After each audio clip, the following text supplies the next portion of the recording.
Hello and welcome to another episode of my test reel series. Now today I thought I wanted to do something I have never done before. I am actually going to change the mount of my Fujinon lens. It has a native MFT mount which I used to use on my older GH5S camera.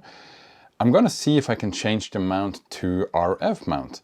As you can see in front of me, I have a few parts lying which I have ordered directly from Mike Tappa. Now, Mike Tappa owns a company in the UK called Lens Adapter, and he makes all these wonderful adapters for lenses and cameras. So we as filmmakers can use these lenses and cameras and mix them up. So in front of me you can see I have this Fujinon MK 18-55 lens. It's a wonderful lens. I really love it. I used to shoot with it a lot, but since I got my Canon C70 I can't use it anymore. So I went online and I sent Mike Tappa an email and asked him if he could make me a mount. So he has. He has now made a RF mount, which you can see here, which I'm going to replace on the lens so I can use it with the C70 camera. So first off, I'm going to take off this cap, and we can see here that it has 1, 2, 3, 4 screws which we need to loosen. So I'm going to do that. And be very careful because these screws are really small and this whole thing is really delicate. So be careful not as to lose anything.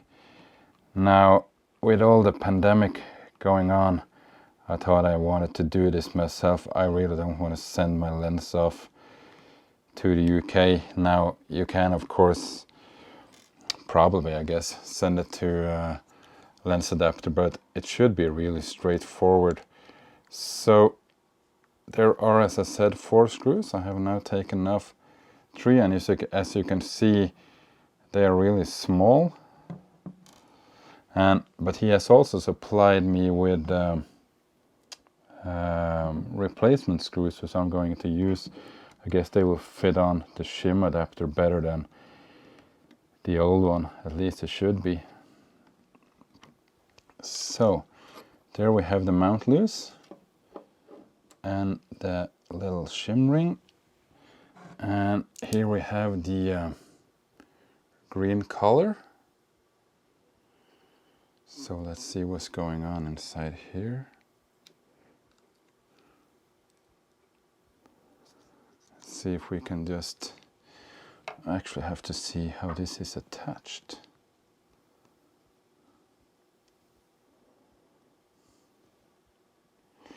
Oh, there we go. There are 4 screws here as well. Are a bit more tight now. We have to be real careful not to mess this up because it's a really expensive lens and I really love it, so I don't want to destroy anything.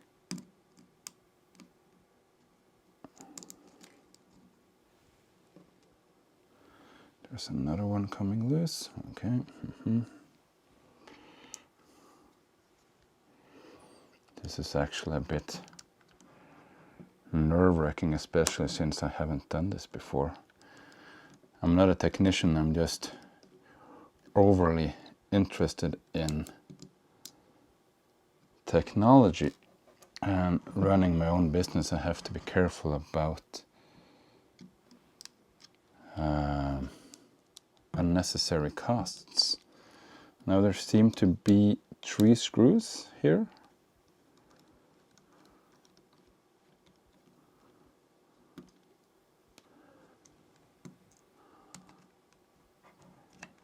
I'm going to take them all off like this.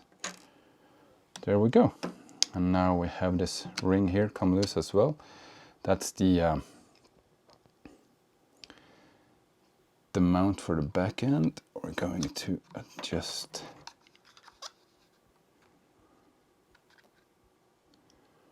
this. That's tight. Okay.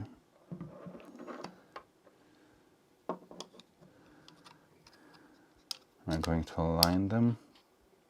See if we can align them back here. And what you have to be careful is there's a little groove on the collar where the screw goes back in.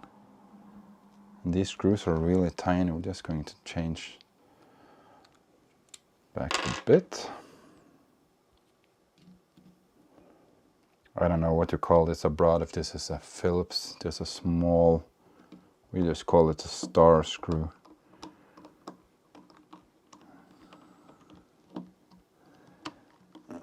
Not hitting correctly.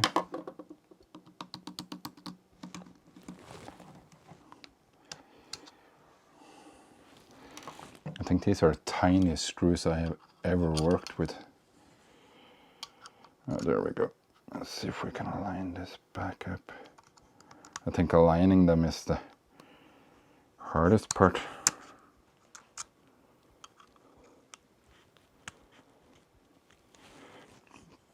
But once they're aligned, it should be quite straightforward. As you know, it's tough to see if you have actually managed to align. It's just a little bit off course and you're not able to attach it back on.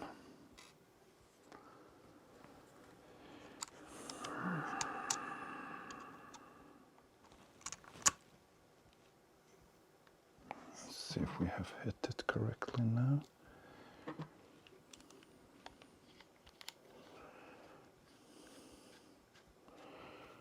There we go, at least I can feel it gripping. Now, as you can see, there are these small grooves. You have these, you're not supposed to use these, but these, they have little grooves that make the difference. And we're going to attach the screws back on.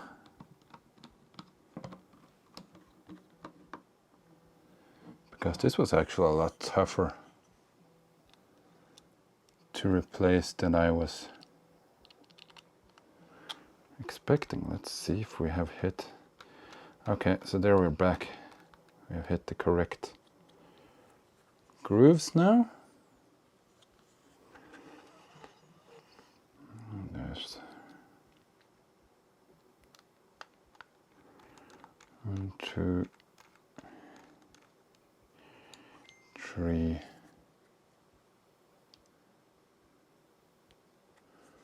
Let's see, 1, 2, 3. Yep. So there we go. Now we have replaced the collar. So as you can see, the collar here is blue, whereas on the MFT mount it is green. I don't know if that's intentional or not. And now let's see if we can put back the mounting collar. As you can see, I have aligned the 3 plasticky shim rings. And there are little holes you have to make sure they fit on. And now let's see if we can mount it back on the lens itself.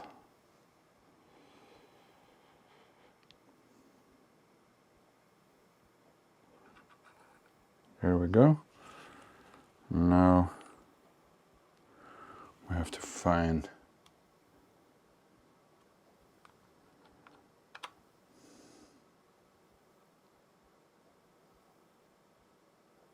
and align them. There we go.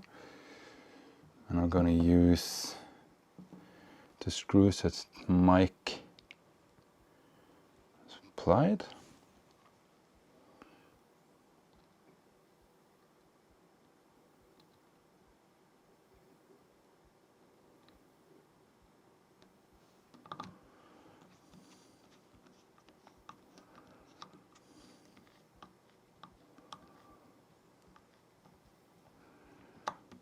There we go. That was 1.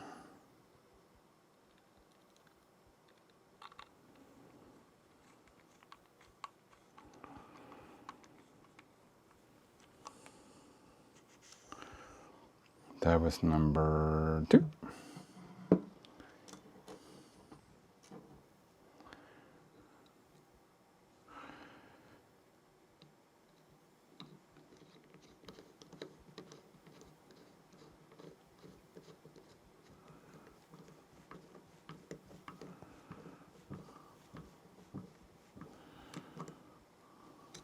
going to over tighten them. Let's see, 1, 2, 3, and there we have number 4.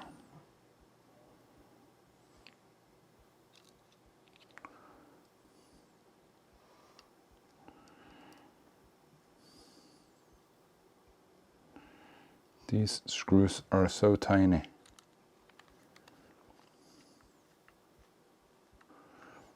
Or it's very hard, very easy, I mean, to lose them. And there we go.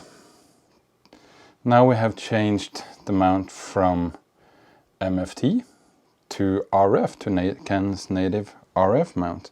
These lenses are really versatile because you can adapt them to Micro Four Thirds, E-mount, Panasonic L-mount, and now the Canon RF mount, and you can even use them on, I don't know if it's the same, I have read that there's a little bit of difference because you can actually use these on Fuji cameras as well. Let's see if it can actually fit it on the camera. Now, as you watched in my previous video, we built a rig around a Secudo cage, and so now it's time to see if we can attach the lens. I'm just going to take off the EFS 17-55 lens, which has the EF to RF mount on it. As you can see here, this is the adapter part here, EF to RF. And I used to shoot this combination yesterday. It worked fantastic. Just going to make sure these are going to fit. So I guess this is the part where I either say oops or I say wow.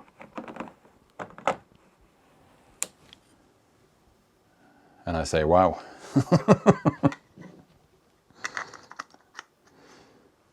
I'm just going to put it back on like this for now. There we go. And now we have a beautiful cinema rig from Fujinon to be used with my Canon C70. I'm just going to turn it on real quick to see if there are any alignment issues, perhaps. Just going to turn on the screen. And turn off the ND filters. There we go. Open up the iris. Wow. Looks fantastic.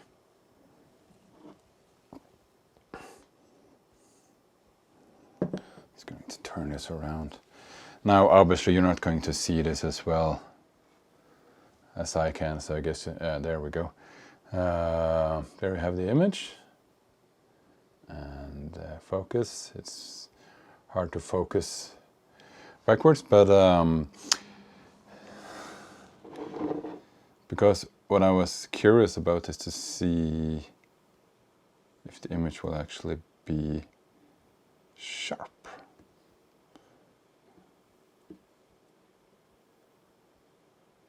Yep, it's sharp. And this has to do with the shim rings that was applied. So there we have it. Now I actually have a pretty affordable cinema rig, which can take me from 18 to 55 millimeters just by changing an adapter and use my existing lenses. What did I think of the build? Well, it wasn't as straightforward as I hoped it would be. It was actually a bit tougher because the screws are so tiny and you have to really be careful about the shim rings. But as you see, I have never done it before. I have no experience. I'm just, overly interested in technology. So I'm not too afraid to just, tinker about, and sending this lens off to be repaired and serviced in another part of the world is pretty expensive. So I decided to give it a go, and it worked out beautifully. I hope you enjoyed this video. As you can see, I'm not the perfect YouTuber. I don't really want to be the perfect YouTuber. I don't want, my life isn't, you know, it isn't easy. I'm just a regular guy, just like everyone else. And if you come off portraying everything is easy on YouTube, you're basically lying, because it's not. As you can see, I did some fiddling, never done it before. But perhaps if you want to try the same, I hopefully can give you some pointers. So yeah, please like, please share, please subscribe. You know, many viewers do not subscribe. It doesn't just hit the subscribe button, and that will actually, as us as filmmakers, will help us support each other, because when we reach, I think it's 4,000 viewers or subscribers, then we can start making money off YouTube. And in these times we can certainly use the money. So it doesn't cost you anything. It really supports me a lot, and I appreciate it if you want to do it. If not, it's absolutely fine. Anyway, I really hope you enjoyed this video, and look forward to seeing you in the next episode, whatever that will be. Okay, thank you, and bye.